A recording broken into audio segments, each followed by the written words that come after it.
네, 여러분 반갑습니다. 오늘도 하우스처치 화요예배에 참여해 주신 여러분 진심으로 환영하고 축복합니다. 이 시간 묵도하시고 사도신경으로 신앙 고백하시면서 오늘 예배 시작하도록 하겠습니다.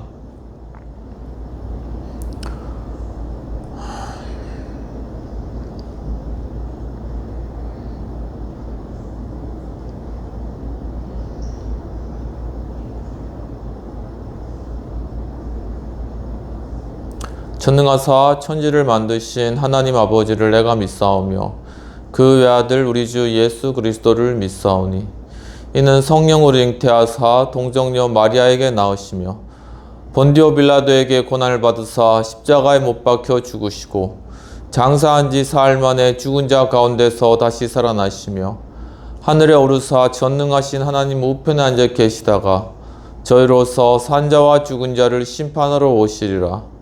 성령을 믿사오며 거룩한 공예와 성도가 서로 교통하는 것과 죄를 사하여 주시는 것과 몸이 다시 사는 것과 영원히 사는 것을 믿사옵나이다. 아멘. 찬송가 94장 함께 찬양하시겠습니다. 주 예수보다 더 귀한 것은 없네. 이 세상 부귀와 바꿀 수 없네. 영죽은 내 대신 돌아가신 그 놀라운 사랑 잊지 못해. 세상 즐거움 다 버리고 세상 자랑 다 버렸네. 주 예수보다 더 귀한 것은 없네. 예수 밖에는 없네. 주 예수보다 더 귀한 것은 없네. 이 세상 명예와 바꿀 수 없네. 이전에 즐기던 세상 일도 주 사랑하는 마음 뺏지 못해. 세상 즐거움 다 버리고 세상 자랑 다 버렸네. 주 예수보다 더 귀한 것은 없네. 예수 밖에는 없네. 주 예수보다 더 귀한 것은 없네. 이 세상 행복과 바꿀 수 없네. 유혹과 핍박이 몰려와도 주 섬기는 내 맘 변치 않아. 세상 즐거움 다 버리고 세상 자랑 다 버렸네. 주 예수보다 더 귀한 것은 없네. 예수 밖에는 없네. 이 시간 공동체를 위한 회개의 기도와 또한 오늘 성찬을 위한 기도와 헌금을 위한 기도를 하는 시간을 가지도록 하겠습니다. 전능하신 하나님 아버지, 저희들이 또한 주님 예배 가운데 주님의 존전에 나왔습니다. 주님, 참으로 이 땅 가운데 이루어지는 것들을 저희들이 함께 중보하는 마음으로 기도하지 못했던 죄를 자백합니다. 주님, 또 지금 모로코 땅에는 지진으로 인하여서 수많은 사람들이 목숨을 잃고 참 가족들을 잃은 그러한 아픔과 슬픔과 또한 상처와 상흔이 가득한 그러한 것이 되었습니다. 주님, 하지만 저희들이 정말 그 나라에 대하여서 정말 또한 가족들 잃은 그 상처 입은 그러한 마음들을 향하여서 함께 마음 아파하지 못하고 정말 그들의 고통을 나누지 못하고 정말 그들을 위해서 중보하고 기도하지 못하였던 그러한 죄악들을 이 시간 저희 공동체적으로 주님 앞에 회개하오니 주여 용서하시고 주님의 보혈로 씻겨주시옵소서.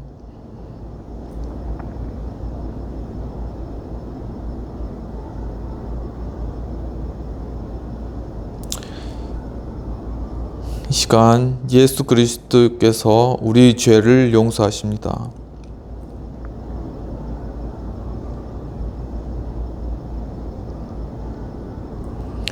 하나님 아버지, 또한 이 시간 주님 거룩한 성찬 앞에 저희들이 섰습니다.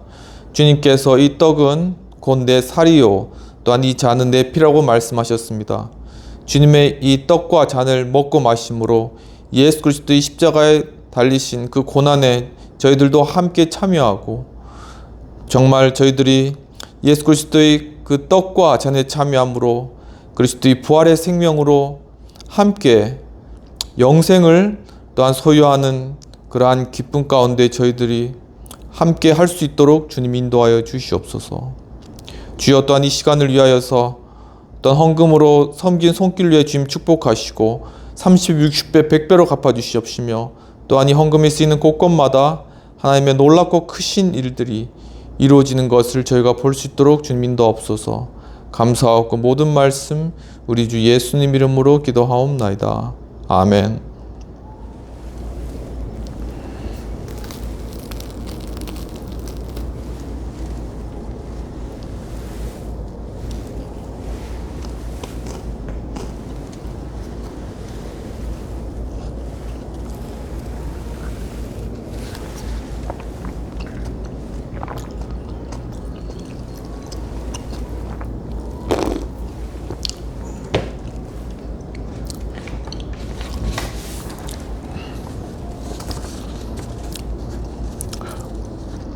오늘 말씀을 받도록 하겠습니다. 오늘 말씀은 마가복음 1장 40에서 45절까지가 되겠습니다. 한 나병 환자가 예수께 와서 꿇어 엎드려 간구하여 이르되 원하시면 저를 깨끗하게 하실 수 있나이다. 예수께서 불쌍히 여기사 손을 내밀어 그에게 대시며 이르시되 내가 원하노니 깨끗함을 받으라 하시니 곧 나병이 그 사람에게서 떠나가고 깨끗하여진지라. 곧 보내시며 엄히 경고하사 이르시되 삼가 아무에게 아무 말도 하지 말고 내 몸을 제사장에게 보이고 내가 깨끗하게 되었으니 모세가 명한 것을 들여 그들에게 입증하라 하셨더라. 그러나 그 사람이 나가서 이 일을 많이 전파하여 널리 퍼지게 하니 그러므로 예수께서 다시는 드러나게 동네에 들어가지 못하시고 오직 바깥 한적한 곳에 계셨으나 사방에서 사람들이 그에게로 나아오더라. 오직 예수님, 예수 그리스도의 은혜와 평강이 있을지어다. 성삼위 하나님께 감사와 경배와 영광을 올려드립니다. 오늘도 예수님을 전합니다. 오늘 성경 본문은 마가복음 1장 40에서 45절까지가 되겠습니다. 오늘 말씀의 제목은 고침받은 나병 환자의 신앙 모습이 되겠습니다. 오늘 본문의 배경으로는 세례 요한이 광야에서 회개의 그러한 복음을 전파하면서 마가복음 1장이 시작하는 그러한 부분입니다. 예수께서도 갈릴리에서 나사렛에서 오셔서 요단강에서 세례 요한을 통하여서 세례를 받으셨습니다. 그때 하늘이 갈라지고 성령이 비둘기같이 예수님 위에 내리셨습니다. 그리고 예수님께서 성령에 이끌려 광야에서 40일 동안 시험 받으러 광야로 가셨다가 거기서 시험 받으신 이후에 다시 갈릴리로 돌아오셔서 세례 요한이 잡히고 난 이후에 갈릴리에서 하나님 나라의 복음을 전파하면서 그 사역을 시작하셨습니다. 예수님께서는 갈릴리 해변에서 시몬과 안드레를 부르셨는데 그들은 어부여서 거기서 고기 잡는 일들을 하고 있었습니다. 그때 나를 따르라 하니 시몬과 안드레, 즉 베드로와 안드레가 예수님을 따랐습니다. 또한 좀 가시다가 또한 어부로 일하고 있는 야고보와 요한을 보고 그들은 세베대의 아들이었는데 세베대의 아들 야고보와 요한에게 나를 따르라 하시니 그들도 함께 예수님을 따랐습니다. 그리고 예수님께서 회당에 가서 가르치시며 귀신을 쫓았습니다. 그 당시에 유대인들이 모이는 그런 회당이라는 곳이 있었습니다. 지금도 있는데 이렇게 이제 유대인들이 함께 모여가지고 그 회당에서 말씀을 읽고 토라를 읽고 또 함께 이렇게 예배 의식을 하는 곳이죠. 그곳에 가셔가지고 그곳에서 이제 말씀을 가르치는 그러한 일들을 예수님께서 시작하셨습니다. 그런데 이제 그 장소에 귀신 들린 사람이 있었던 거예요. 그래서 그 귀신 들린 사람을 예수님께서 능력으로 쫓아내셨습니다. 그리고 또한 자신이 제자를 삼은 시몬과 안드레의 집으로 갔는데 거기 시몬과 안드레의 시몬이 장모님이 열병으로 이제 병을 앓고 계셨던 것이죠. 그때 예수님께서 그 장모님의 손을 붙들어서 이제 일으키시자 그 장모님의 열병이 떠나가는 그러한 기적이 일어났습니다. 이러한 기적들을 보고 이제 해가 저물 때쯤에 많은 사람들이 이제 모든 병자들 그리고 귀신 들린 자들을 다 데리고 와서 예수님께 고침받는 그러한 역사가 있었습니다. 그리고 또한 한 나병 환자가 왔는데 그가 예수님께서 취한다는 능력을 알고 예수님 앞에 와서 꿇어 엎드려서 원하시면 저를 깨끗이 할 수 있나이다 라고 그렇게 예수님 앞에 간구하면서 자신의 병을 치료해 주시기를 구하였습니다. 그때 예수님께서 그 나병 환자에게 깨끗함을 받으라 라고 그렇게 말씀하시자 즉시 나병이 떠나갔습니다.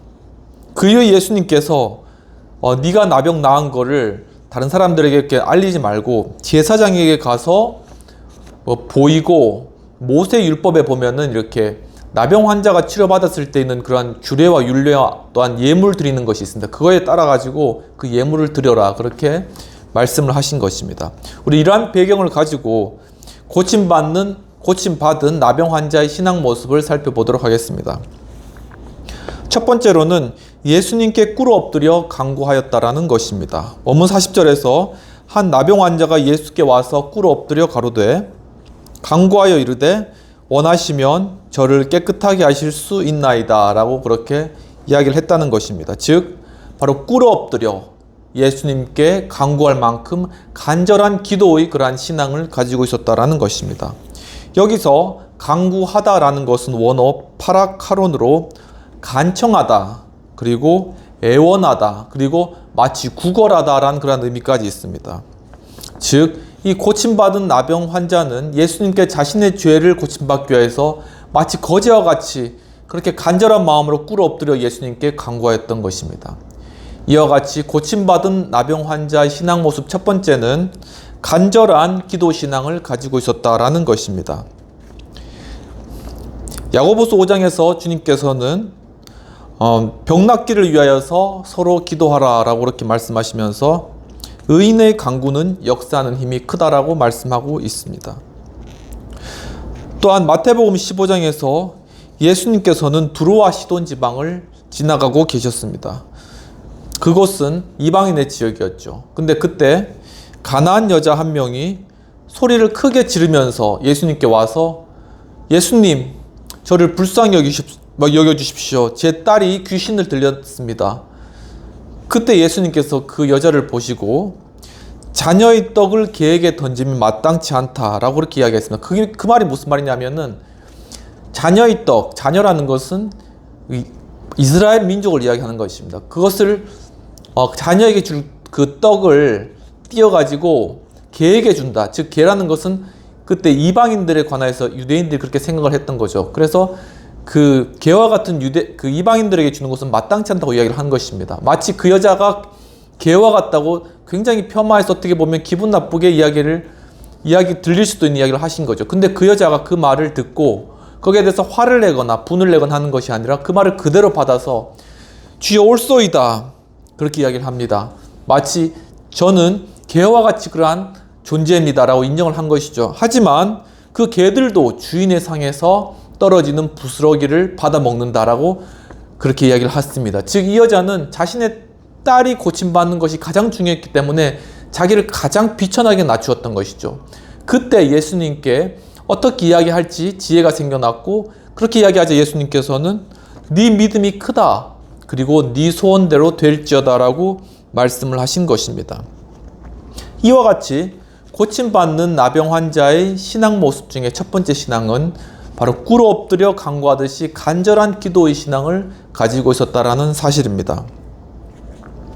우리가 잘 아는 한경직 목사님, 고 한경직 목사님께서 많은 그러한 주옥과 같은 그러한 설교를 썼는데 그것이 다 예화집으로 나와 있습니다. 그런데 한경직 목사님의 설교 예화집 중에 수술하기 전에 기도하는 민계희 박사라는 그러한 예화가 있습니다. 그걸 잠깐 말씀드리면은 이 민계희 박사라는 분이 계셨나 봐요. 그런데 그분은 미국의 저명한 외과 의사셨습니다. 그런데 그분은 수술은 사람이 하지만 병은 하나님이 고치신다 라면서 수술하기 전에 꼭 기도를 하는 것으로 아주 유명한 그러한 분이시라고 합니다. 그런데 어떻게 해서 이분이 수술하기 전에 그렇게 기도를 하게 되었을까라고 그 사유를 이제 그분께 여쭤보니까는 그분 하신 말씀이 자신은 캐나다의 가난한 그런 농촌 출신이어서 그래서 이제 가까스로 힘들게 스스로 일하면서 고학으로 이제 의과대학을 졸업하게 된 것이죠. 그리고 이제 그가 이제 외과 의사가 되었는데 아주 명성이 있는 외과의사, 실력 있는 외과 의사가 되었습니다. 그때 그는 주일학교 때 교회를 가보고 그 다음엔 교회를 간 적도 없고 공부한다고 바빠서 자기 이제 고학이니까 얼마나 일하고 바쁘겠습니까? 그렇게 하면서 교회를 멀리 떠났던 거죠. 그런데 이제 동생에게서 장거리 전화가 왔습니다. 이제 미국은 땅이 굉장히 이제 넓기 때문에 이제 이쪽 동부에서 서부로 가려면은 비행기를 타고 가야 되거나 차로 48시간 가야 되거나 이런 경우가 있죠. 근데 아마 굉장히 멀리 떨어진 곳에 동생이 살고 있었다고 합니다. 근데 그 동생이 급하게 전화 와가지고 형 그러면서 어머니가 황소에 받쳐서 크게 이제 상처를 입으셨어. 그렇게 얘기를 한 겁니다. 이 황소라는 걸 잠깐 여담으로 말씀드리면은 우리도 예전에 이제 집마다 이렇게 외양간에 황소를 한 마리 길렀습니다. 근데 이제 여물을 주거나 이렇게 잘하면은 황소가 이제 괜찮고 순하잖아요. 소는 원래 순한 동물의 대표지 않습니까? 그런데 이게 어떻게 화가 나거나 심술이 나면은 여물 준 사람 와서 이렇게 받아버리는 그런 경우가 있다는 것입니다. 그래서 우리 할머니도 이렇게 여물 주다가 이렇게 소한테 받쳐가지고 이렇게 가슴이 계속 아프고 그런 부작용이 많이 있고 그러셨어요. 이런 비슷하게 바로 이렇게 미국에서 이제 아마 소를 여러 마리 길렀겠죠. 그런데 밥을 주거나 여물을 주거나 할 때 이 소가 갑자기 이제 이렇게 화가 나가지고 어머니를 들이받은 거죠. 그러니까 크게 이제 중상을 입은 거예요. 왜냐하면 뿔이 있잖아. 그러니까 들이받았으니까 굉장히 이제 크게 중상을 입으신 것입니다. 그래서 이제 민계 박사 너무 놀라가지고 이제 가야 되니까 이제 비행기를 타는데 비행기가 없는 거예요. 그래서 이제 특별히 이제 큰 돈을 주고 특별기를 빌려서 또 자기 병원에 있는 그러한 간호사들 사람들 이렇게 쭉 불러가지고 그 특별기에 태우고 이제 간 것이죠. 그런데 이제 집에 가니까 아주 과간인 겁니다. 거기서 이제 어머니가 누워 계시고 피를 흘리고 계시고 빨리 수술 안 하면 돌아가시게 된 그런 상황이에요. 그래서 그가 이제 가서 수술하려고 이제 메스를 잡고 수술을 하는데 자기 어머니니까 너무 손이 떨려가지고 이걸 도저히 집도를 할 수가 없는 거예요. 덜덜 떨려가지고 계속 이거 빨리 수술해야 되는데, 그래가지고 정말 그가 어떻게 해야 되나 하다가 주방에 가서, 그 집이었으니까 주방에 가서 거기서 간절히 무릎 꿇고 하나님 앞에, 주님, 제가 잘못했습니다. 저희 어머니에 대해서 이렇게 수술을 할 수 있도록 해주십시오. 간절히 기도를 했다고 합니다. 그러니까 한참 기도를 하니까 그 마음이 이렇게 마음의 안정을 찾는 거죠. 마음의 안정을 찾으니까는 그 다음 이제 손이 떨리지 않는 것입니다. 손이 떨리지 않으니까 그 다음에 수술이 가능하였다라는 것이죠. 그래서 이제 그 어머니에게 장시간 수술을 하고 그 어머니가 회복되는 그러한 일들이 발생한 것입니다. 그 이후로부터 이 민계희 박사님은 항상 수술하기 전에 가서 이렇게 먼저 기도하고, 수술은 내가 하지만 고치시는 건 하나님이 고치신다 하면서 이렇게 내려놓고 그 다음에 수술을 하였다는, 바로 그러한 이야기를 한 것이 한경기 목사님 예화집에 나와 있는 것입니다. 이와 같이 정말 우리가 우리의 재능, 우리의 지혜, 그리고 우리의 그러한 능력은 하나님의 그러한 능력에 비하면 지극히 작은 것일 따름입니다. 정말 우리가 아무리 지혜를 많이 낸다 하여도 이 천지를 만드신 하나님께 모든 치유하는 능력과 회복시키는 능력이 있으신다는 것이죠. 이와 같이 정말 사랑하는 성도 여러분, 정말 우리의 지혜, 이 얄팍한 지혜를 믿는 것이 아니라 정말 우리 영원하시고 이 땅을 지으신 창조주의 그런 능력을 믿고 그분 앞에 의뢰함으로 치유받고 문제도 해결받고 또한 여러분들의 길이 열리는 그러한 축복 받으시기를 주님으로 축원합니다.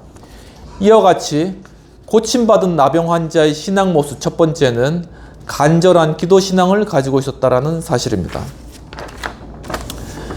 고침받은 나병 환자의 신앙 모습, 두 번째 모습은 깨끗하게 하실 수 있다라고 그렇게 고백을 하였다라는 것입니다. 원문 40절에 한 나병 환자가 예수께 꿇어 엎드려 간구하여 이르되 원하시면 저를 깨끗하게 하실 수 있나이다.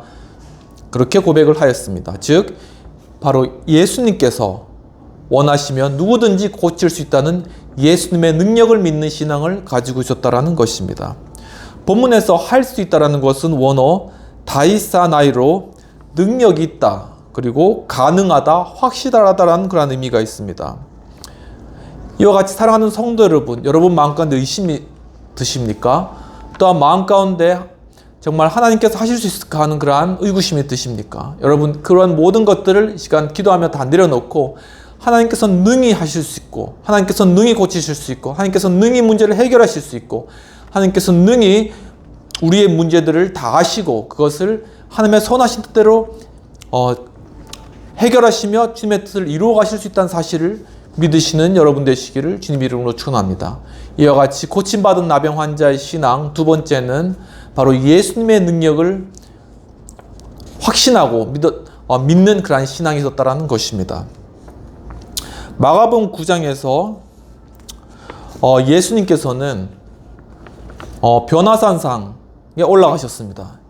왜 이게 이름이 변화산이라면 그 산이 올라가서 예수님께서 정말 하나님의 아들임을 입증하시고 그 옷이 광채가 날 정도로 희게 휘어지면서 엘리야와 모세와 함께 이제 이야기를 한 장면이 나왔기 때문입니다. 그때 이제 예수님의 세 명의 수제자 베드로와 야고보와 요한이 함께 갔었던 것이죠. 그래서 이제 거기서 바로 이제 예수님의 그러한 변화산의 그러한 모습을 보고 그 다음에 이제 안개가 낀 후에 이제 안개가 다 벗어지니까 오직 예수님 한 분만 제자들의 눈에 보였던 것이죠. 그래서 바로 거기서 오직 예수님이라는 말이 나왔습니다. 그래서 바로 이러한 오직 예수님을 경험하고 그 다음에 그 변화산에서 내려왔는데 그때 다른 제자들이 있었잖아요. 12제자니까 9명의 제자가 있었겠네요. 그런데 그 다른 제자들이 어떤 아버지가 귀신 들린 애를 데리고 왔는데 그 애를 고치지를 못하는 거예요. 그때 예수님께서 그걸 보시고 그 아비에게 이 애가 언제부터 이렇게 되었냐라고 물으셨습니다. 그때 아버지가 하는 말이 바로 어렸을 적부터 그렇게 귀신 들려서 지금까지 이렇게 고생을 하고 있다라고 하면서 예수님께 하는 말이 할 수 있거든 이 애를 고쳐주십시오 이렇게 이야기를 했습니다. 믿음이 없는 거죠. 당신 능력이 있거든 고쳐봐라 이 말입니다. 근데 예수님께서 그 아버지가 하는 말이 할 수 있거든이 무슨 말이냐, 믿는 자에게 능치 못한 일이 없느니라고 말씀하셨습니다. 그리고 그 말을 듣자마자 이 아버지 눈이 번쩍 떠져서 제가 잘못했습니다. 저의 믿음 없는 것을 도와주소서 하며 그 아이를 예수님께 맡기자 예수님께서 그 아이에게 덮여있었던 귀신을 쫓아내시고 그 아이를 치료하신 것이죠. 바로 이와 같이 예수님께서 하는 정말 기도로 그리고 믿음으로 이러한 치유와 회복의 역사, 축사의 사역, 그리고 문제 해결의 그러한 능력을 나타내신다는 것입니다. 이와 같이 마가복음 16장에서는 예수님께서 믿는 자에게는 표적이 따르리니 그가 독을 먹어도 그리고 뱀을 집어도 아무 탈이 없을 것이며 또한 병든 자에게 손을 얹은 즉 나을 것이다 라고 말씀하고 있습니다. 이와 같이 고침받은 나병 환자의 신앙 모습 두 번째는 예수님의 능력을 믿는 신앙을 가지고 있었다라는 것입니다. 그렇다면 과연 믿음이라는 것은 무엇일까요? 히브리서 11장에 나타난 믿음에 대한 정의는 이렇습니다. 믿음은 바라는 것들의 실상이요 보이지 않는 것들의 증거니라고 이야기를 하고 있습니다. 이 믿음이라는 원어 피스티스로 고전 헬라어 문헌에 나타나 있는 그 정의를 보면 어떤 사람이 어떤 사실에 관하여서 믿는 마음이라고 정의되어 있습니다. 즉 어떤 사실을 바로 사실이라고 진실이라고 믿는 것, 그것이 믿음이라고 하였는데 바로 그 어떤 사실을 믿는다는 것에는 어떤 사실을 먼저는 간절히 바라다라는 그런 의미가 포함되어 있습니다. 즉 바라는 것, 원어 엘피조메논으로 바로 이런 어떤 간절한 바람, 소망과 관계되어 있다는 것입니다. 그리고 바로 이러한 소망이라는 것은 바로 하나님께서 우리에게 약속하신 그 약속으로부터 시작되는 것입니다.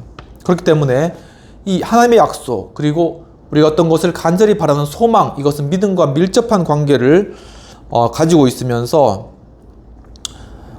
바로 어떤 바라는 것, 어떤 하나님의 그러한 약속을 간절히 소망하고 바라면서 그 약속을 이루어진다. 이것은 하나님께서 이루실 것이다 라는 것을 확신하는 것이죠. 그런데 한 가지 주의할 것은 여기서 하면 된다라는 것과는 구분되어야 된다는 것입니다. 어떤 것을 우리가 하면 된다 이렇게 표어도 쓰고 그렇죠. 그런데 이렇게 하면 된다라는 것은 자신의 신념이 거기에 포함되는 것입니다. 그런데 스스로의 신념은 결코 믿음이 아닙니다. 그것은 스스로에 대한 그런 신념일 뿐입니다. 이 신념이라는 것은 바로 스스로를 믿는 것이지만 믿음이라는 것은 하나님께서 약속하신 그 말씀을 신뢰하고 믿는 것입니다.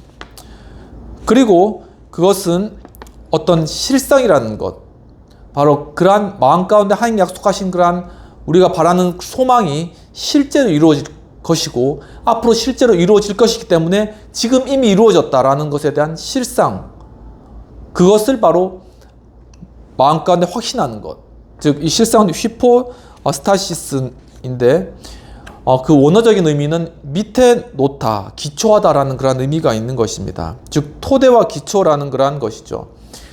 제가 이제 일산에서 이제 생활하는데 여의도가 직장이니까는 이제 매일 이제 이렇게 강변 북로를 이렇게 지나옵니다. 근데 지나올 때 이제 성산대교 이렇게 지나는데 이제 멀리서 성산대교가 길게 보이는 거죠. 근데 거기 자동차들이 굉장히 많이 지나가요. 그 밑에는 막 공사를 하고 있고. 근데 저게 이제 무너질 거에 대해서 이렇게 염려하지 않을까 사람들이. 그리고 어떻게 저 위로 아주 가느다랗게 보이는 멀리서 보면은 그런 다리인데 거기에 사람들 이렇게 믿고 지나갈까 하고 생각이 들었는데 그 밑을 보면 그걸 이해를 할 수 있어요. 그 중간중간에 박혀있는 그 커다란 그러한 기초, 기둥, 이런 것이 바로 강 중간중간에 박혀있고 그것이 바로 그 가느다란 다리를 강력하게 떠받들고 있기 때문에 결코 무너지지 않는다는 것이죠. 정말 어떻게 그 큰 다리를, 큰 그 기둥을 물속에 박았는지 참 궁금하더라고요. 토목이나 건축하시는 분들 참 어떻게 보면 존경스럽고 그걸 그렇게 세울 수 있다는 것이 굉장히 참 신기하다는 그런 마음이 들었습니다. 그래서 이와 같이 정말 어떤 소망, 그리고 하나님께서 약속하신 것은 보이지 않잖아요. 그런데 그것이 정말 분명히 이루어질 것이라는 것에 대해서 밑에서 이렇게 다리의 기둥과 같이 구조물과 같이 떠받치고 있는 것, 그것이 바로 믿음이라는 것입니다. 즉 풀어 말하면은 우리의 소망하는 바가 허상으로 끝나지 않고 실제로 이루어질 것을 보증하는 실체라고 정의될 수 있겠습니다. 이와 같이 고침받은 나병 환자의 신앙 모습 두 번째로는 예수님의 능력을 믿는 믿음을 가지고 있었다라는 것입니다. 고침받은 나병 환자의 신앙 모습 첫 번째는 바로 간절한 기도의 신앙을 가지고 있었다는 것이죠. 두 번째는 예수님의 능력을 또한 믿는 믿음을 가지고 있었다는 것입니다. 그렇다면 세 번째는 고침받은 낭비병 환자의 신앙 모습. 세 번째는 모세가 명한 것을 드리라. 그렇게 예수님께서 말씀하셨다는 것입니다.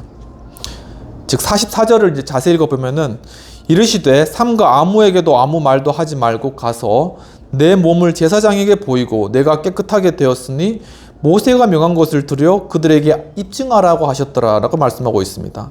즉 이제 네가 낫게 되었는데 그 사실을 모세 율법에 따라서 제사장들에게 가서 예물을 드리면서 다 그것을 입증하라라는 것입니다.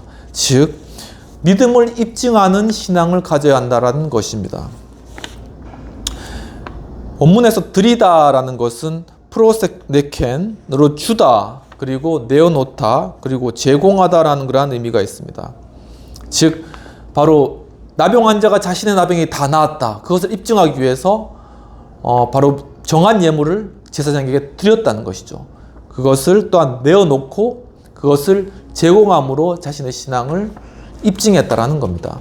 즉 그러한 입증은 스스로의 마음껏 믿는 것뿐만 아니라 공적으로 그 믿음을 공표하고 사람들로부터 그것을 인정받는 것을 의미합니다. 이와 같이 고침받는 나병 환자의 신앙 모습 세 번째는 입증하는 신앙을 가지고 있었다라는 사실입니다. 바로 이러한 모세의 정한 율법은 무엇이냐라면 레위기 14장 1에서 7절에 이제 그 절차가 나타나는데, 이 나병 환자가 깨끗하게 되었으면 그 정결 둘에는 새 2마리를 가져옵니다. 그리고 백향목, 나무죠, 홍실, 실이죠, 우슬죠, 이것은 하나의 풀이죠. 이것을 가져와서 새 하나를 흐르는 물 위에 질그릇 위에서 잡습니다. 그것이 잡아가지고 이제 그 피가 흐르잖아요. 그 피를 이 질그릇에 담아가지고, 그래서 이제 다른 새 한 마리하고 그 다음에 백향목하고 우슬초하고 그 다음에 홍색 실을 거기 같이 찍어가지고 그것을 나병 환자에게 뿌리게 됩니다. 바로 그 행위는 예수 그리스도 십자가에 흘리신 그 보혈의 피로서 그 피뿌림을 입으로 말미암아 죄에서 해방되고 자유하게 된다는 그런 의미를 가지고 있는 것이죠.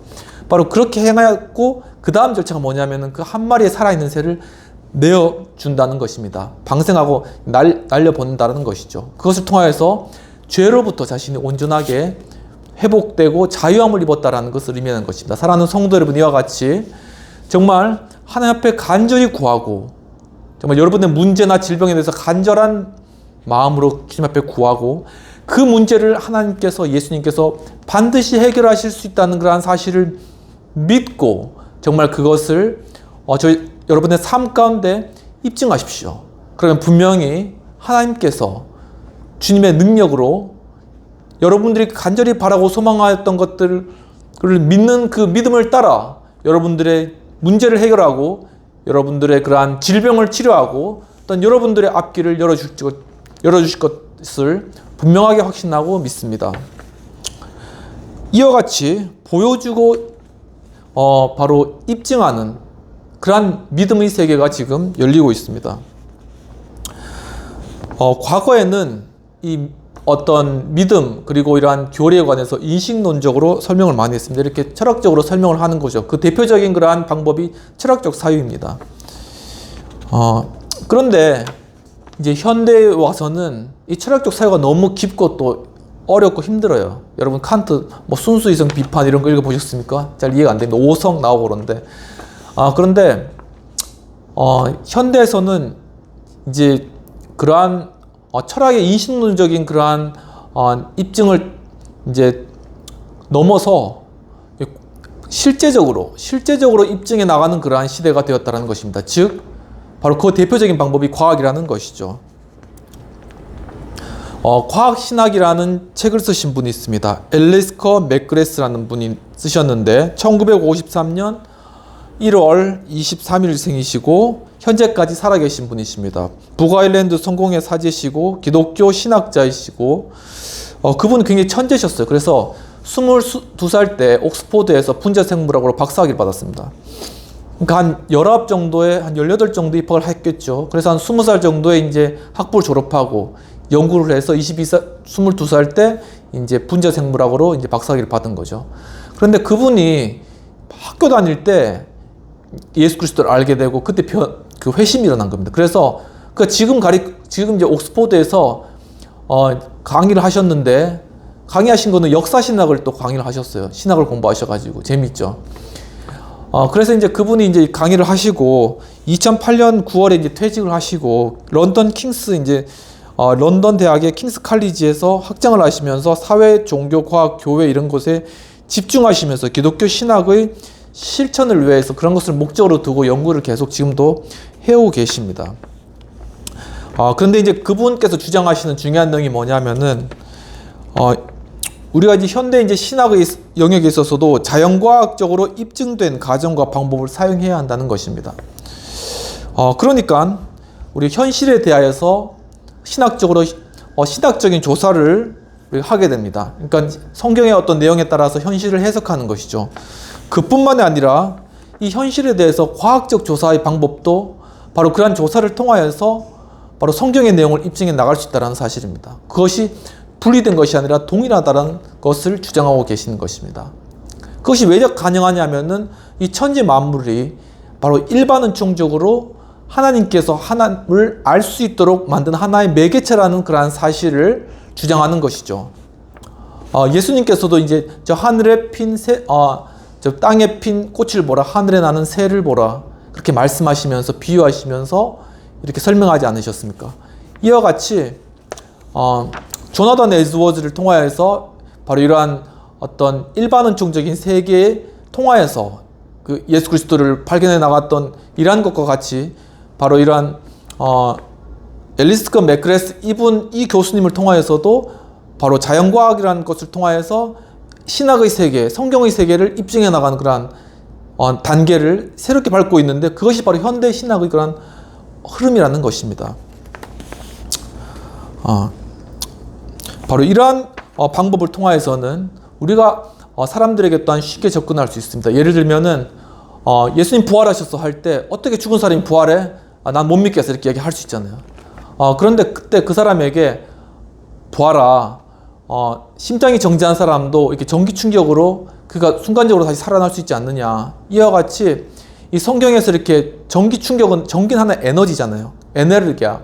근데 그것은 성경에 나오면은 바로 그것이 에네르기아가 성령으로 바로 이렇게 해석이 됩니다. 그렇게 표시가 되어 있습니다. 그러니까 예수님께서 돌아가셨지만 바로 그 에너지의 근원 되신 성령님께서 역사하셔서 그 에너지가 예수님의 그러한 돌아가신 몸에 또한 함께하여서 예수님께서 다시 살아갈 수 있는 그러한 가능성이 충분히 있다라고 이렇게 설명을 해주면, 그냥 부정했던 사람도 그럴 수 있구나라는 그런 가능성의 그런 문들을 열어줄 수 있다는 것이, 이와 같이 지금 현대의 그러한 신학의 흐름이 과학적으로 실제로 입증하는 그러한 믿음이 되었고, 이것을 삼일체적으로 입증해 나가는 것들이 점점 더 이제 심화되어지고 풍성해지기 때문에 정말 이 예수님 오기 가까운 이 종말의 시대 우리가 바로 이러한 자연과학적이고 또한 이러한 입증하는 그러한 실제적으로 입증하는 그러한 믿음을 통하여서 우리의 믿음을, 스스로의 믿음을 정립하고 또한 사람들에게 이러한 믿음을 알리고 또한 전도할 수도 있다는 그런 사실입니다.